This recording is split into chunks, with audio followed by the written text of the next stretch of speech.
أما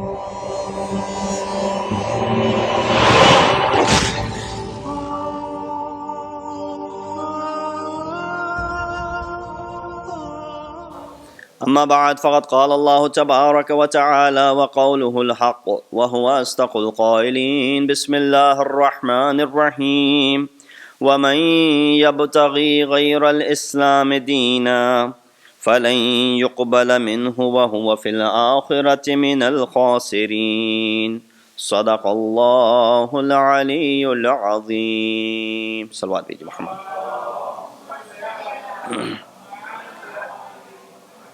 Assalamu alaikum wa rahmatullahi wa barakatuhu. The verse that I recited is from Surah Al-Imran, verse number 85. After the 10 majalis under the topic of messages from Ashura, and we had continuously recited the verses from Surah Fajr, chapter 89. In these 2 majalis that remain tonight and tomorrow, we want to focus on the concept, after having talked about the messages from Ashura and the purpose for which Imam ﷺ presented his sacrifice, as to what our duty is it in regards to what Imam did, and the religion and the deen that he was trying to preserve. What is our duty against that? So the ayat is very clear. It says, وَمَنْ يَبْتَغِي غَيْرَ الْإِسْلَامِ دِينًا فَلَنْ يُقْبَلَ مِنْهُ. That indeed anyone who chooses anything but Islam as their religion, code of conduct, a deen, فَلَنْ يُقْبَلَ مِنْهُ. It will not be accepted by them. And not only that, Allah subhanahu wa ta'ala says, وَهُوَ فِي الْآخِرَةِ مِنَ الْخَاسِرِينَ. This person is also counted among the losers on the Day of Judgment. So the word يَبْتَغِي is telling us that it is referring towards those individuals for whom the religion was sent, and for those the religion came and they were able to recognize the religion. And after having recognized the religion, they turn away from it and they choose another path. And so obviously someone who has never seen or never been part of the religion, or never has embraced this Islam, or never has heard of this Islam, which is hardly the case today, those people are not being addressed under this ayah. Otherwise, person could say, as how is it possible that Allah subhanahu wa ta'ala would say that, anyone who's not practicing this religion, or anyone who hasn't practiced this religion, Allah subhanahu wa ta'ala will not accept anything from them, and they are among khasireen. It is referring towards those individuals for whom the religion had been mentioned, for them the religion is obvious, and they have received this religion, yet they still turn away from the religion. These are the people who are being referred to over here. It says, وَمَنْ يَبْتَغِي غَيْرَ الْإِسْلَامِ دِينًا. Whoever chooses something other than Islam to be their religion, فَلَنْ يُقْبَلْ. The word lan, when it comes in Arabic, it refers towards that it will not be by under any circumstances accepted by Allah subhanahu wa ta'ala from them. فَلَنْ يُقْبَلَ مِنْهُ. Allah will not accept that. And not only that, on top of that, these people are considered to be among the losers in the hereafter. So over here, the most important aim of Imam ﷺ that we've been discussing for the last 10 nights, we were discussing the messages from Ashura. From those messages that we derived, we understood what the objective of Imam ﷺ was. He showed Tawheed through his action. He showed among the messages that we derive from it, that the isar that Imam showed in front of it, the tawakkul and the reliance on Allah subhanahu wa ta'ala that he showed. There were many other lessons that we did not discuss. For example, there were a set of lessons only referring towards the women. Because there were so many women in Karbala, we were only speaking from the aspect of men and Imam Hussein, but we did not discuss those messages that the ladies that were present in Karbala, what kind of message that they have presented towards the ladies today as well. So there are a great deal of messages that are still remaining. But unfortunately, because of the 10 nights that we had, we were not able to get into them. But nonetheless, we understand the main objective of Imam Hussein was to protect this religion. But you see that among the objectives that Imam had, when he embarked on this journey, and if I can have your attentions focused towards me with a loud salawat, please.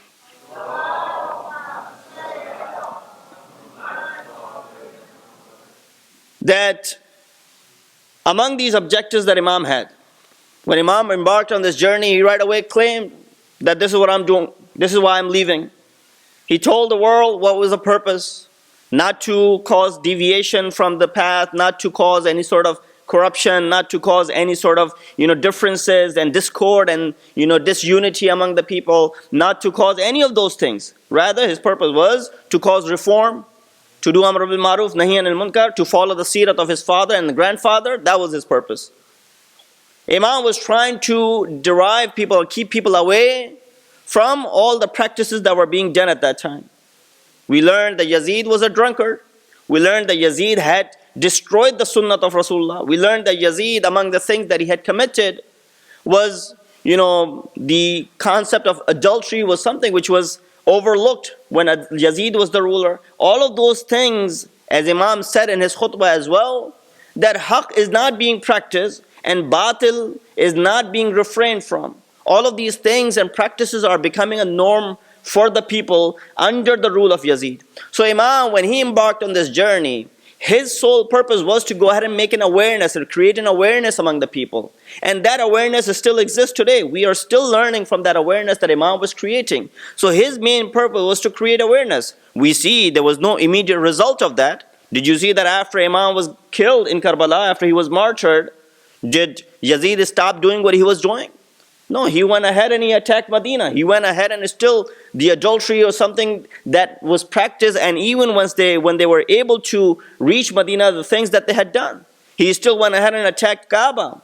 Kaaba was not protected even from the shar of Yazid. He still did all of those things. Imam went out for Amr bil Maruf wa Nahi anil Munkar. We saw that there was no one close to Amr bil Maruf and there was no one refraining from Nahi anil Munkar. So what? Did Imam achieve what he was trying to achieve? Apparently you see that after the martyrdom of Imam, those things were still present. But that's not what Imam set out to do.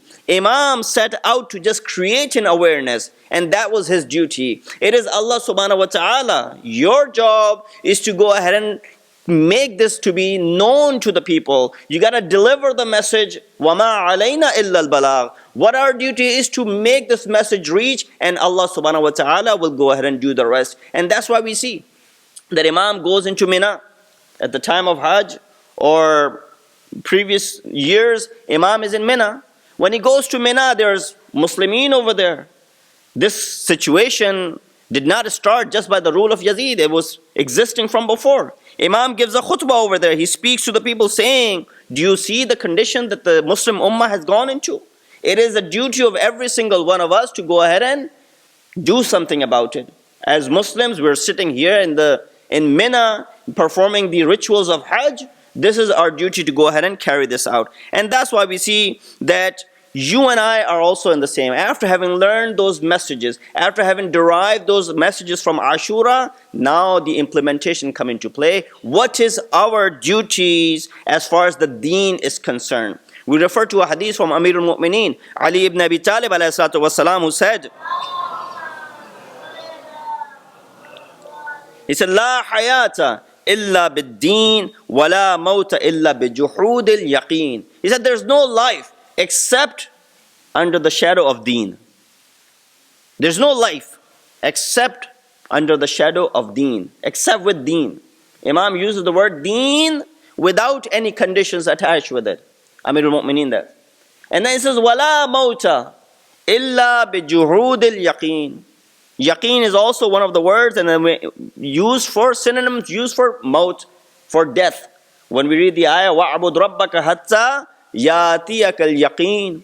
Or in regards to our third Imam, when the ziyarah we recite, أَشْهَدُ أَنَّا قَدْ أَقَمْتَ الصَّلَاةِ وَأَتَيْتَ الزَّكَاةِ وَأَمَرْتَ بِالْمَعْرُوفِ وَنَهَيْتَ عَنِ الْمُنْكَرِ وَتَعْتَ اللَّهَ حَتَّى أَتَاكَ الْيَقِينَ. The word yaqeen is there as well. What does that mean? That you kept doing all of those things. You established the prayer, you performed all of those things until you reached yaqeen. What does that mean? Does Imam need any yaqeen or certainty? No, it means until he reached death. So this hadith, if you look at it from that perspective, the word yaqeen means death. Imam Ali is saying, La hayata illa bid-deen. There's no hayat, there's no life except in religion. So you gotta have a distinct following of a religion, set of laws. Inshallah, we'll go in the details of that. Wala mauta illa bid-juhud al-yaqeen. And there's no maut except for the one that who's running away from this maut. There's no maut but the maut that a person is denying or is in denial or is running away from it. Yaqeen, the reason maut is referred to as yaqeen, and I've spoken about it before as well, but just to remind the younger ones that yaqeen means also the reason the word maut is referred to as yaqeen. The death is also referred to as certainty. The reason is when you die, everything becomes apparent. There's sort of veils that are in front of our eyes, they're lifted after we die. And that's why Amirul Mu'mineen say, لَوْ كُشِفَ الْغِطَاء مَزْدَدْتُ يَقِينًا. If all the veils were lifted from in front of me, it will not increase one bit as far as my yaqeen is concerned. So obviously Masumeen are at the highest level of yaqeen. They do not need any further certainty. But you and I, when we die, we will be able to see the clear picture. Those enemies who are still striving to give a bad name to Islam, and within the Islamic realm, those people who call themselves to Muslims, but yet there is easy for them to go out and take the lives of other Muslimin and to be calling them munafiqeen and kafirin. Once they die, they will be able to see the real picture and the reality will be in front of them. Salawat Beji Muhammad wa Ali Muhammad. So Imam's main purpose was to protect the deen. That's what he did. He went out to protect the deen and he had to sacrifice his life in order to do that. Now the continuation of that obviously was done in the form of the ladies who went to Kufa and Sham. Inshallah, we'll start the masaib of the Rawangi and the departure from Karbala. Same thing is heard and seen in the kalam of Abul Fazl Abbas. When he was fighting and he had gone out to the battlefield to go fetch the water for the kids, this is what he said. He said, Wallahi in qata'atum yamini. By God, if you go ahead and cut off my right arm, for that matter, his both arms were cut off. He said, Inni uhami abadan andini. I will keep on, protecting the religion that I belong to. Even if you cut off all of my hands, even if you cut off my right hand. So even if you kill me, my last breath will be served to protect this religion. So first of all, we need to understand what is our duty. So in order for us to understand what is our duty, there are three questions that we need to answer today. First, what is deen? How much is it worth? Is it worth that all the Anbiya and the Masumeen giving their life and sacrificing themselves? Is it the worth of the religion? So what is deen, first of all? Second question that we'll be asking is, what service has deen done to mankind? What service has it done to us? And so therefore, how beneficial it is for the society. And the third question that we will be looking at is, what is our duty against it? But we might start with what is our duty because it is sort of in between the lines and it will come as we go along. So first thing is deen. What is this deen that we always hear about? Translated as religion. Deen, in literally, if you look at the meaning of the word deen, it means reward, jaza, or the thawab, in other words. It also means following or being obedient. Obedience is also one of the meanings of the word deen. This is as far as the literal meaning of the word deen is concerned. I guess it's understandable that because the set of laws that deen gives us, we have to be obedient towards that. We are follower of those things which deen is teaching us. But the literal meaning of the word deen has been mentioned as compensation or reward. In terminology, the word deen refers to, a set of laws which are based on aqaid and the beliefs. It refers towards the laws. It refers towards the duties that Allah subhanahu wa ta'ala has made wajib upon us as far as He's concerned. It considers, or it has within it, the amr, the nahi, the wajibat, muharramat, all of those things fall under the category of deen. So this is as far as the definition of deen is concerned. The literal meaning of deen now you know, and in terminology, the word deen, what does it refer to? Deen of Islam is the most complete religion. Inna deena in the Allahil Islam, Quran says this, that indeed the religion in the sight of God, not in the sight of you and I, not in the sight of, religious scholars, not in the sight of Masumeen, not in the sight of Anbiya, rather in the sight of Allah subhanahu wa ta'ala. Religion is only Islam. Inna Deena indallahi al-Islam. And then the ayat that I recited from Surah Al Imran 85. وَمَنْ يَبْتَغِي غَيْرَ الْإِسْلَامِ دِينًا فَلَنْ يُقْبَلَ مِنْهُ. The one who chooses something other than Islam as the religion, it will not be accepted from him. And فَهُوَ فِي الْآخِرَةِ مِنَ الْخَاسِرِينَ. This person is not just it's not accepted, but he is also among the khasireen, among the losers on the day of judgment. So we see that deen actually has a very long sight. You and I only see it for an instant. You know, Amir al-Mu'mineen beautifully mentioned this to us, that what is our, sight? What is our vision? How far can we see? And when he was explaining our vision, he said, your vision is sort of like the lightning. Lightning is very bright. I don't want to go into the details of the brightness of the lightning, but I'm told that it is actually brighter than some of the stars and the moons and whatnot. It is actually brighter than that. But whatever the case might be, it is very bright. Lightning, but how bright, how good is it? With being so bright that it could light up the whole city, it could light up the whole world. But what good is this light? It only happens for a second. When the lightning strikes, you can only see so little, so much, you can only see maybe for another second or two. That's all you see. And afterwards, you don't see anything. And then all of a sudden, it is dark once again. Imam said, this is how our vision is. A strike of a lightning, and we only see that much which lightning shows us. But what we need to really be under this sun, which is completely and shining for a longer period. And that's what deen does. Deen actually has a vision which is long lasting. That's why it is attached with akhirat. Allah said himself, فَمَنْ يَبْتَغِي غَيْرَ الْإِسْلَامِ دِينًا. Whoever chooses aside from Islam any other religion, any other deen, it will not be accepted. And this person is among the losers on the day of judgment. That means there's attachment that this deen has with the day of judgment. So deen is giving us a vision all the way in this life as well as in the hereafter. Salawat bheji Muhammad wa ali Muhammad par.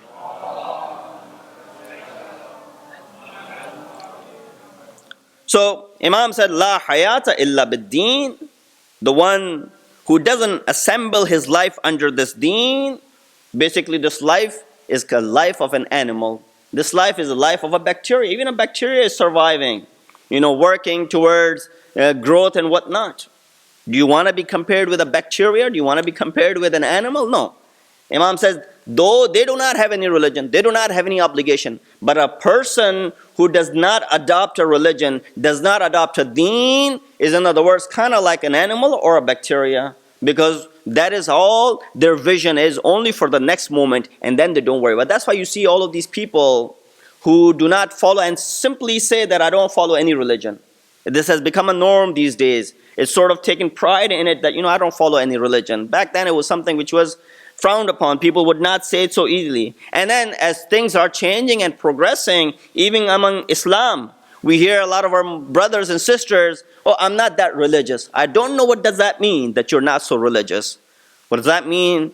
That, if 5 times prayers are wajib upon us, you only believe in 3 prayers during the day or 2 prayers during the day. If Ramadan's fasting is wajib upon us, you only believe in the first, 5 days of fasting, or only the days of Laylatul Qadr. Or, I don't know, what does that mean that I'm not that religious? That religious does not click. It does not make any sense. Either you are religious or you're not religious. There's no such thing as that religious. So therefore, it's not going to be the case that only 50% religious or 70% religious or 90% religious. That means I do this, I do this, I do this, but I don't do this, I don't do this, I don't do this. Why?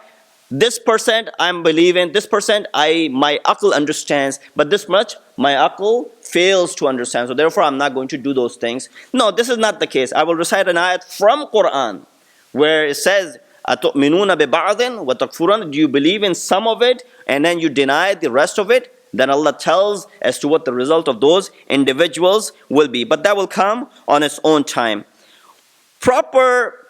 So what is our duty as far as the deen is concerned? As I said, inshallah, we're going to answer these 3 questions. The first question that will come up again and again, although this was the 3rd question, what is our duty? Proper and thorough recognition is the first duty of every one of us from this religion, from this deen. Amirul Mu'mineen, in his first khutbah, first sermon of Nahjul Balagha, he says, Awwaluddin ma'rifatuhu. Awwaluddin. The first step and the first thing and the most primary thing in regards to religion is what? Ma'rifat. Ma'rifat means proper and thorough recognition. So those people who say, I'm not that religious, they're sort of denying the fact that I don't want to have a proper and thorough recognition.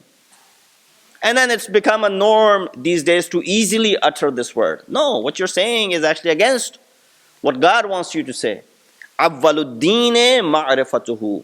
Imam says the first step when it comes to deen, it is duty of every individual is to recognize the religion, attain the ma'rifat of the religion. That's why you see in usul-e-deen, there's no taqleed. There's no influence of anyone else. You've got to understand those things by yourself. That is the foundation of the religion. And therefore, deen begins with those, usul-e-deen that we have. I don't want to go in the list of usul-e-deen. I'm sure all the kids, even over here, they have studied it from the very first grade of their Sunday schools, the usul-e-deen and the furu-e-deen. So that is the base of it. Awwaluddin. But the thing is, Awwaluddin ma'rifatuhu. We grow old. We just learn that there's tawheed, there's adl, there's nubuwwat, there's imamat, there's qiyamat. We only know that much. No, it's the ma'rifat of all of those things. It's the proper recognition of all of those things. You break down tawheed. A lot of people start questioning, is this part of tawheed? This is part of tawheed. Tawheed had different parts of it. Tawheed is in regards to the zat of Allah subhanahu wa ta'ala, the essence. Tawheed is in regards to the af'al and the actions of Allah subhanahu wa ta'ala. Tawheed goes on to the extent that is in the ibadat of Allah subhanahu wa ta'ala. The different variations and divisions of Tawheed itself. We said, we've never heard of those things. You haven't? That's what Amirul Mu'mineen is pointing our attentions towards. Awwaluddin ma'rifatuhu. The first and the primary step of the religion is to attain proper ma'rifat of it. So there's no taqleed in it, there's no ta'assub in it, there's no influence in it. Why? Our sixth Imam, Imam Ja'far as-Sadiq alayhi salatu wasalam said, if our recognition is very basic, as usually the case is in the Islamic schools, it's very basic. And even after the Islamic school, the kids, they want to get out of the Islamic school and then they go into their practical life. So those things which they have, learned vaguely, they had left ambiguous when they were in Islamic school. Afterwards, those things become even more light. And, there's very little remaining from it. So Imam says over here, when he's talking about it, these very basic information, or the very basic recognition rather, what Imam Ali has said, is going to be driven away. You know how kind of wind pushes people around? And this is where our sixth Imam's hadith that I want to recite, it says, Man dakhala fi hadha ad-deen. The one who enters in this deen, bir-rijal, through people.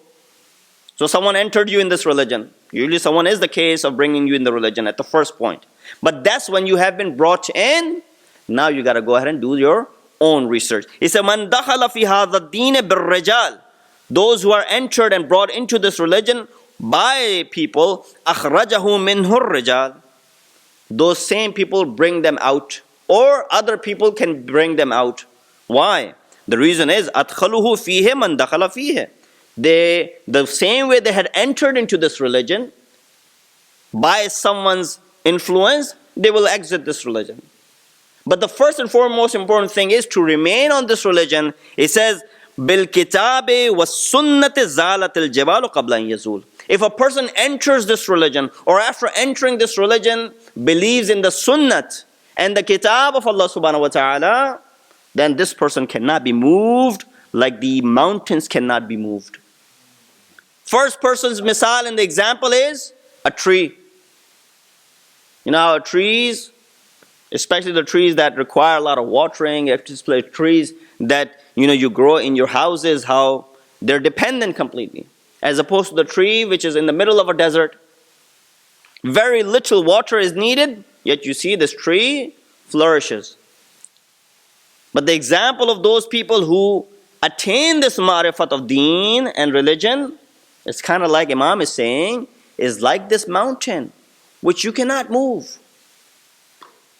Can we say the same thing? That our ma'rifat of this religion is sort of like the mountain. That no matter what comes and what is said to us, it will not change one bit. It's very difficult. We might be able to go ahead and say that, but it is very difficult. Why? Because confirm your religion with ma'sumin. This was one of the things, how you understand the ma'rifat of the religion and how you keep on the right path. Alhamdulillah, those people who lived in the time of ma'sumin, they could go to the Imam and they would ask a question. Imam himself says, "Man daqqa fi ad-din nazarahu jalla yawm al-qiyamati khatarahu." The one who is daqiq and who is, firm and is determined in his religion and how he has gotten this knowledge, there's a reward for this individual in the day of judgment, in the sight of Allah subhanahu wa ta'ala. As opposed to those individuals who receive this religion through their parents, and then even through their parents, God knows what they have received, because what parents' knowledge is basically is the knowledge of the kids. And that whatever knowledge they had, they were going to impart the same knowledge onto the kids. So if the parents were not taught properly, then obviously, the kids and their level of knowledge and the recognition. And then tomorrow, these same kids, what kind of knowledge they're going to impart on their future generations. So it is very difficult in this regards. Abdul Azim Hassani, he was a companion of our 9th and 10th Imam, and he comes from the progeny of our 2nd Imam. His grave and his shrine is actually in Tehran. Those people who've gone, Shah Abdul Azim Hassani, is very prominent. People go for his ziyarat. To the extent that some hadith say his ziyarat is, has the sawab of the ziyarat of Imam Hussein. He came to our 10th Imam and he said, "Oh Imam, I want to explain to you my religion, my deen, that which I follow. And then you tell me," he said, "Yabna Rasulullah, inni uridu an a'rid alayka dini. Uridu an a'rid alayka dini. I want to explain my beliefs to you. And then, فَإِنْ كَانَ مَرْضِيًّا ثَبَتْتُ عَلَيْهِ حَتَّى أَلْقَى اللَّهِ. If it's correct, then let me know." And then obviously when he explained what he believed in, Imam said, "Of course, what you believe in is exactly correct." So those people were lucky in the time of Imam that they could go to Imam and say, "This is what my beliefs are. Are they correct?" Today we are living in the time of a ghaib Imam. But we have other sources available that could lead to and lead our directions towards understanding and attaining that recognition as to what proper religion or proper deen is. So this is where, if you want a manjat, the one who wants, the one who tries, is able to do so. You ask people to research something, kids even these days are so, computer savvy, or the gadgets that they have these days, they're able to pull out information, whatever you want them. But when it comes to religion, when it comes to deen, they show some reluctance in that regard. Alhamdulillah, even our maraji are within reach these days. Even their websites, their emails, phones, and all those things are within reach. Yet we still remain reluctant in correcting ourselves. You know why this fear lies there? What if they're going to say, "Oh, you've been doing this all these years? You don't even know this much." That fear lies within us, that what if I ask them this question and they're going to say, "Okay, is this what?" They're going to have this feeling about me that I've been doing such a thing. No. If you remain in that ignorance, then that's worse than asking and getting yourself out of the ignorance. Salawat biji Muhammad wa ali Muhammad par. Second is taslim kamil, complete submission as far as the ahkam are concerned. This is where we were referring towards earlier, that I believe in some, I don't believe in the rest. The ayat of Quran talks about it in Surah Baqarah. Verse number 85 says, أَفَتُؤْمِنُونَ بِبَعْضِ الْكِتَابِ وَتَكْفُرُونَ بِبَعْضِ فَمَا جَزَاءُ مَنْ يَفْعَلُ ذَلِكَ مِنْكُمْ إِلَّا خِزْيٌ فِي الْحَيَاةِ الدُّنْيَا وَيَوْمَ الْقِيَامَةِ يُرَدُّونَ إِلَىٰ أَشَدِّ الْعَذَابِ وَمَا اللَّهُ بِغَافِلٍ عَمَّا تَعْمَلُونَ. Surah Baqarah chapter 2 verse number 85. أَفَتُؤْمِنُونَ بِبَعْضِ, you believe in some and you don't believe in the rest, and you deny the rest or the remaining part of it. What is the jaza of this individual? I think that much Arabic everybody understands. Allah says, وَمَنْ يَفْعَلْ ذَلِكَ يُرَدُّونَ إِلَىٰ أَشَدِّ الْعَذَابِ. They will be returned with the ashad of azab, the maximum level of azab. Again, you say, well, Moulana gets up on the minbar and he's always, scaring us. No, it's not scaring. It's the ayat of Quran that are very simple, that unfortunately, because everybody is busy in their lives and doing so many things, not everybody has the chance to go and read Quran in this way, to be able to understand and to be able to look at the tafsir of it. So for that purpose, people like me come up on the minbar and explain these things to you. But unfortunately, these ayat are so obvious, these ayat are so straightforward, there's no ambiguity in these ayat. How simple and clear this ayat could be. وَمِنْ أَفَتُؤْمِنُونَ بِبَعْضِ الْكِتَابِ وَتَكْفُرُونَ بِبَعْضِ. Do you believe in some of the book and then you deny remaining of the book? This is for those people who say, I'm not that religious. What does that mean, you're not that religious? In other words, they're saying that I believe in some of the things that God has said. I believe in some of the things that Rasul has said. I believe in some of the things that Masoom has ordered to us. But the remaining, unfortunately, it's out of my reach. I can't do it. Refer to this ayah, Surah Baqarah, verse number 85. This is not just as far as your deen is concerned, but as far as the ahkamat and the orders of Masumeen are concerned as well.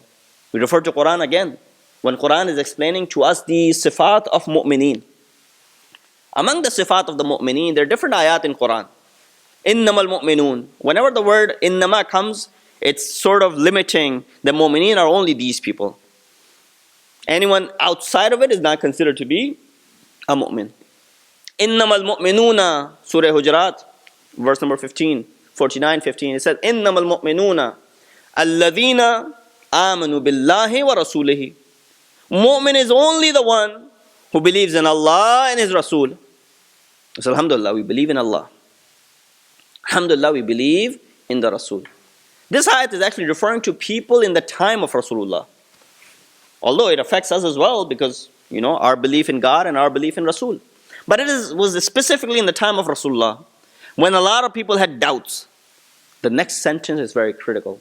Innamal mu'minuna alladhina amanu billahi wa rasulihi. To this point is simple. Mu'min is only the one who believes in Allah and His Prophet.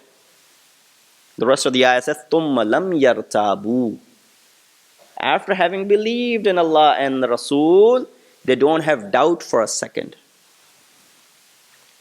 They don't have any doubt in what Allah has said, and they don't have any doubt in what Rasul has said. When we say, I believe in some and I don't believe in the rest, this is doubting what Allah has said. This is doubting what Rasul has said. This is right away distancing yourself from the first part of the ayah, that innamal mu'min. Mu'min is only the one who believes in Allah and the Prophet. But then, thumma lam yartabu, and then does not doubt for a second as far as what Prophet has said. We saw a lot of people in the time of Rasulullah, while he's there, while he's giving judgments, while he's telling them to do this, they're doubting him. Some people went to the extent by saying when Prophet made the bay'ah, or when Prophet rather made the pact of Hudaybiyah, a lot of people doubted, saying, I always doubted this Prophet and his prophecy. Today my doubt has been confirmed. That he is making a peace treaty with whom? Kuffar, who are driving us out of our cities. Who have derived us out of our cities and they're not letting us back in. How could Prophet go ahead and make a peace treaty with those individuals? Again, short-sighted, very limited. They could only see as far as the lightning for 1 second, and they did not have the basira that Prophet did. Salawat biji Muhammad wa ali Muhammad.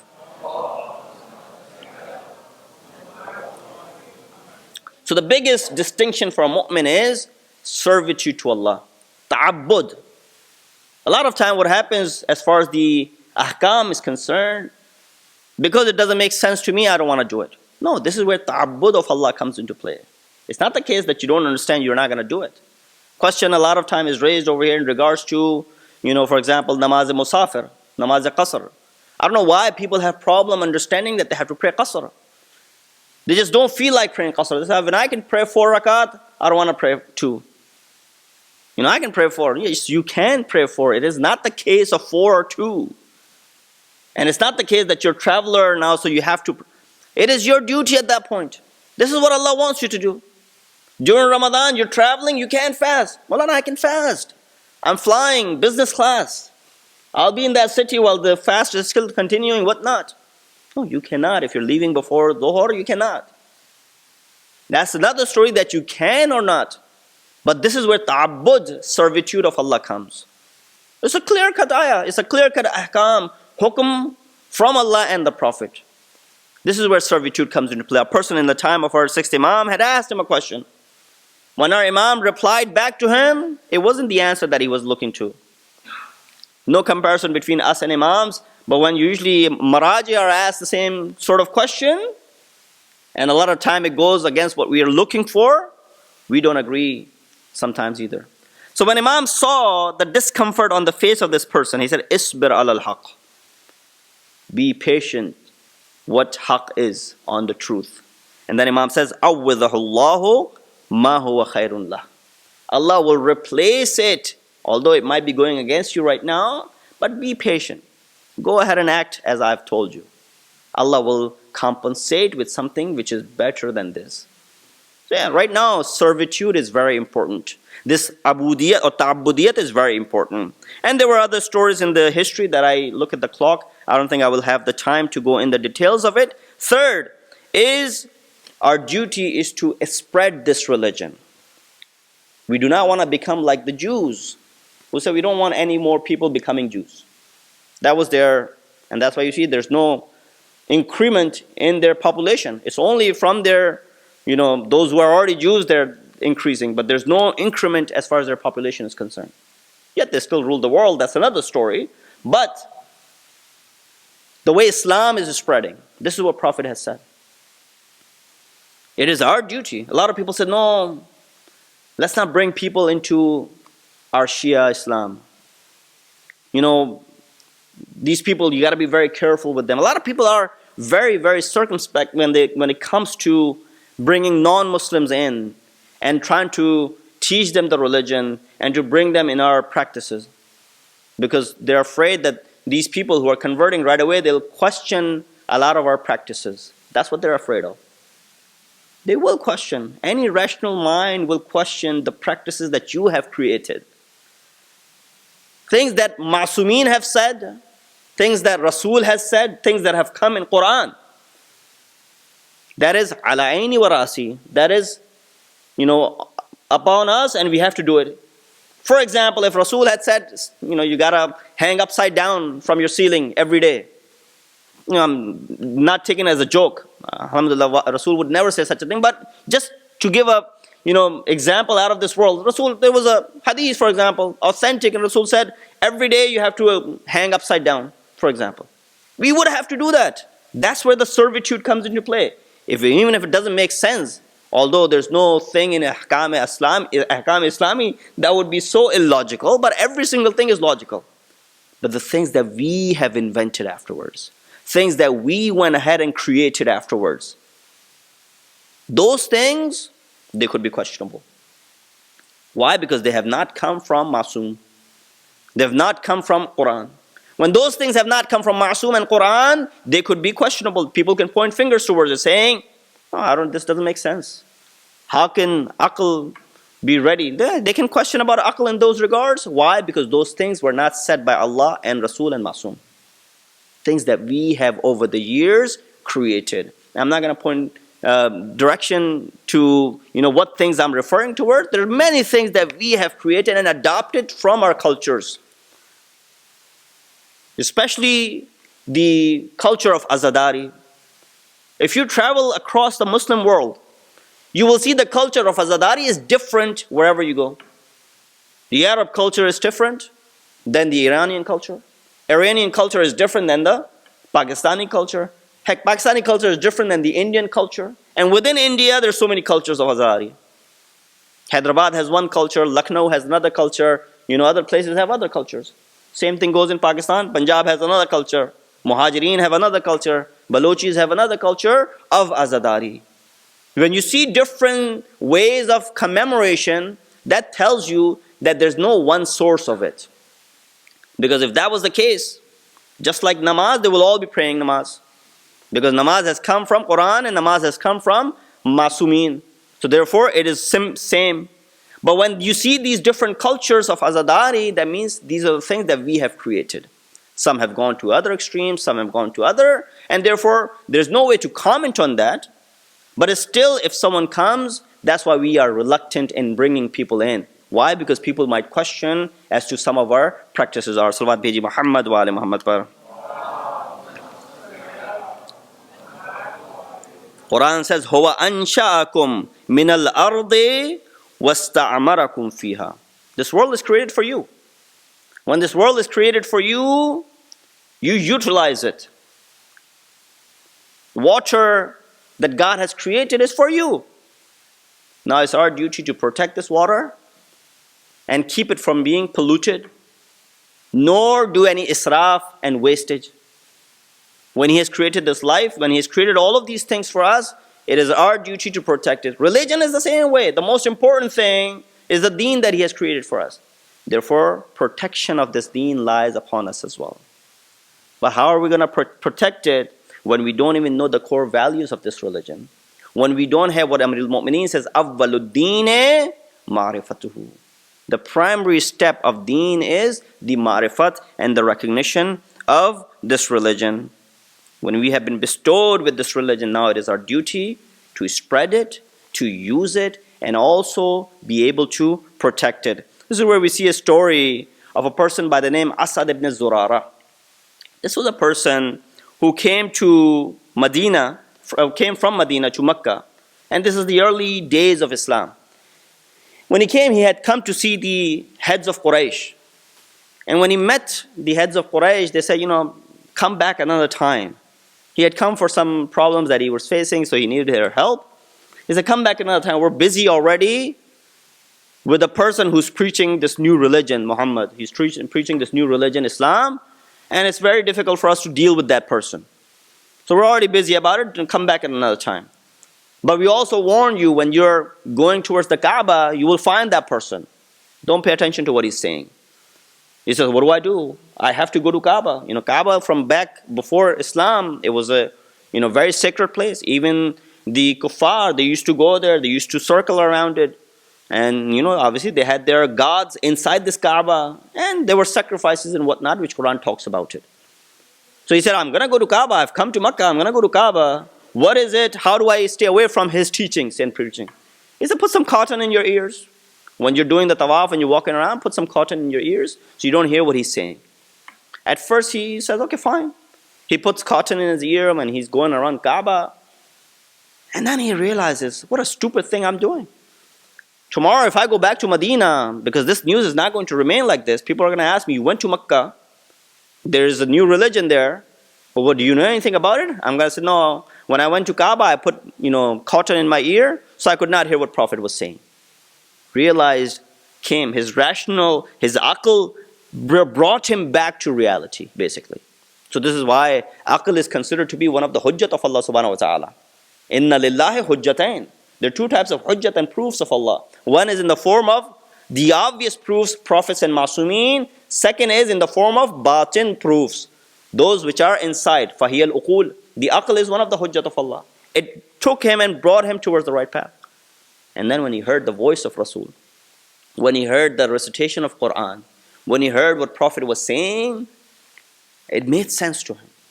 Right away, this was a person who had first time come. He said, how do I learn this religion? How do I attain ma'rifat of this deen? And when he himself had attained the ma'rifat, he said, oh Prophet, how do I take this religion to Medina? Prophet then gave another person by the name Mus'ab ibn Umair, accompanied this person Zurara. They both went to Medina and they spread the religion there. This basically was the ground, or worked as the pavement for paving the path for Rasulullah when he migrated to Medina. How did Prophet just migrate to Medina overnight without having done any work? No. This is how the path was paved for Prophet, that when he went to Medina, those people were waiting to receive him. It wasn't the case that he said, I'm announcing that I'm going to another city. No, those people waited for Rasul. And they waited, and not just waited, they were actually anxiously waiting for Rasulullah. And it was due to the works of these individuals. Salawat Bheji Muhammad wa ali Muhammad.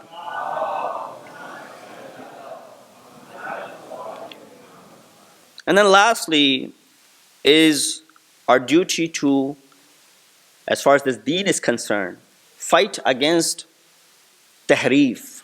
What is tahrif? Deviations that have been created in the religion. That is also one of our duties as far as this religion is concerned. We began with this, the question, what is our duty? Among our duties is to remove these, deviations that come in and become part of this deen. Amir al-Mu'mineen, in one of his sermons, he cries out by saying, where are my akhwan, where are my brothers? He says, Aina akhwani alladhina rakabu at-tariq wa madhaul al-haq. He said, Aina Ammar, wa Aina Tayhan, wa Aina dhu shahadatain. Where are these people? Alladhina ahyu sunnata wa amatul bid'ah. Where are these people who established and gave birth to the sunnat and destroyed the bid'at and the innovations from being happening? Our duty is, whenever there's a deviation, to stand up against it. Because if the deviations make its way into our religion, then the real picture will be distorted. When the real picture is distorted, I heard this from another alim who said, if you distort the message of Imam Hussein, you're no less than the killers of Imam Hussein. Allahu Akbar. Imagine the killers of Imam Hussein. He said, if you distort the message of Imam Hussein, and if you distort the message of Ashura, you're no less than those people who were standing up against Imam and were responsible for killing Imam. So there we see that Yazid said, don't let Imam Sajjad talk. Why was he afraid of Imam Sajjad? Imam Sajjad is in shackles. And he's standing in this way. In other words, he has traveled all this distance. He was sick in Karbala. And the mental torture that he had gone through, seeing the ladies in this fashion, what can we say? Still people say, oh Yazid, why are you afraid of Zain al-Abidin? Let him speak. This is what Yazid did, the i'tiraf, and he admitted. He said, هَذَا مِنْ أَهْلِ بَيْتِ قَدْ ذَقُّ الْعِلْمَ ذُقًّا. Ilm is penetrated into them. They have penetrated into ilm. They say something, ilm, and the knowledge springs out of it. You don't want to say, let them say anything. And he was correct. That was the reason he was stopping him. But he could not, because of the pressure that was built up by the people, and he had to let Imam ﷺ speak. So we understood a few things today, I hope, that what is our duty as far as this religion is concerned. And when this religion is concerned, sometimes we have to be, all the time we have to show servitude, ta'abbudiyat, as far as this religion is concerned. We can't say, I take this and I cannot take that. And then also we have to keep this religion from going into any deviation. If there are deviations coming in, if there are doubts being created, this is where we have to remove these doubts. Look at Imam Hussein. When he is in the land of Karbala, on 10th of Muharram, what does he say when his 6-month-old in his hand? He says, Inna lillahi wa inna ilayhi raji'un, ridan biqadaik wa tasliman bi amrik. Oh Allah, I'm Radi with the qada and your decree. Although it might seem like very, very not in my favor. It goes against me, what I have gone through. Apparent humiliation, killing of my family, and in this fashion that too. But radan bi qada'ik or bi rada'ik, different words. Wa tasliman bi amrik. I'm radi and content with what you have decreed upon me, and taslim, submissive, bi amrik, your commands. We bring this story further from the day of Ashura. Today is the 11th of Muharram. 10th of Muharram began with the news of the killing of Banu Hashim and the companions of Imam Hussein. 11th of Muharram begins with the fate, Janab Zainab not knowing what will be done with us. Who is going to do what? What is the commands as far as we are concerned? Are we going to be killed like our men were killed? Or are we going to be made captives? What are they going to do to us? These are the questions that are coming into the mind of Janab Zainab. But before these questions could be answered, they had to see one more atrocity. And that atrocity was desecration of the dead bodies. Allahu Akbar. These people who've been martyred already yesterday, they were killed one more time. Not just once, twice they were killed again. Only the head of Imam Hussein was severed the first day. From the body, only the head of Imam Hussein. Shimr removed and detached the head of Imam from the body on the day of Ashur. Remaining bodies were laying with their heads there. Umar Sa'ad orders, detach and sever the heads from the other bodies as well. Among the fiqh, in our fiqh, in all the fiqh, there is this, in jurisprudence it says, how do you deal with a dead body? You don't put anything heavy onto it. In fact, to the extent we're told that you don't even speak out loud in front of a dead body. It hurts and harms the dead body. But what are these people doing? They're removing the heads and detaching the heads from the body. And then another order came, some ahadith say, some narration mentioned, that the bodies were laid all together and the horsemen were told to go ahead and trample the bodies. How much difference or the agony or hatred these people had with the household of Rasulullah. But we see this is being repeated. History is repeating itself.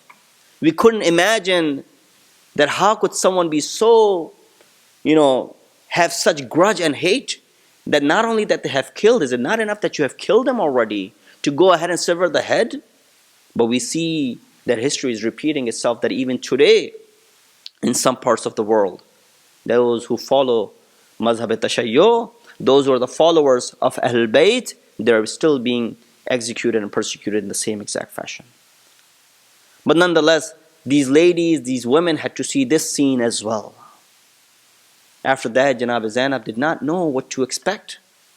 What is our fate lying ahead of us? Will be killed or what? This is where she finds out that you will be taken into captivity.